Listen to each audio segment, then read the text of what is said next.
Few corporate executives in Australia have seen more during their tenure than Grant King, Managing Director of Origin Energy.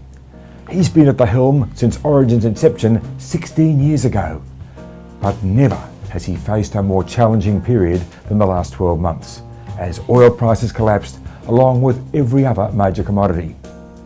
In our interview, as part of the Performance with Purpose series presented in partnership with Perpetual, I asked Grant King how he's kept his company on course amid this severe turbulence.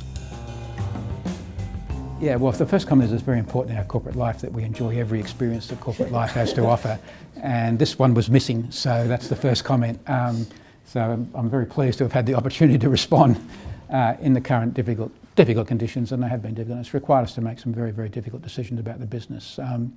That's the first point. The second point is that from a cycle point of view, this is the third time in that life you just explained that oil's done this, and the first was when we demerged from Boral in 2000, and 2 months before the demerger was announced, 2 months before it occurred, oil dropped from $45 to $12, and we were much more dependent on oil income through our Cooper Basin interest in 2000 than we are today.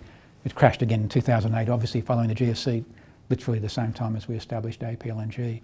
So I have a bit of a sanguine view that this is the third time I've personally been through this cycle of an oil price that's tanked. It's clearly very important to say those previous ones were demand driven, like events causing contraction in demand, whereas this is supply driven, so we shouldn't be sanguine and say the cycle's going to repeat. But at a personal level, where you've asked the question, we did what we needed to do then to get through those situations, and we'll do what we need to do now to get through that situation. Do you become resilient? Well, I think firstly and most importantly, you have to have a really good sense of what you can fix and what you can't. If at the end of the day, I can't fix the world oil price. I can theorise about it, but I can't fix it. What I can do is hopefully lead our business in a way that responds to the world we're in. And we've had to make a lot of very good, difficult decisions to make sure that we'll survive no matter what. When you had people from outside, though, questioning you and attacking you, did you question yourself? Was there ever any self-doubt? Look, I should look in private moments. You always wonder.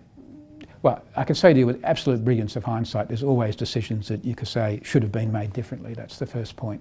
And so yes, there's always room for self-doubt. I'd like to think the way I make decisions and the way we make decisions in Origins is to recognise you make the best decision you can at the time. We didn't have perfect foresight, and I've gone back and looked at the record, and very, very few people called oil at $28. No matter the criticism, very few people called oil at $28, and we'll get through it. No liquidity issues, no covenant issues. We can service the debt, but we're awfully constrained in the current environment. We've got to get ourselves out of that situation through debt reduction. But to your question, Rob, I don't mind what the nature of the challenge is. It's the absence of the challenge that causes me to worry.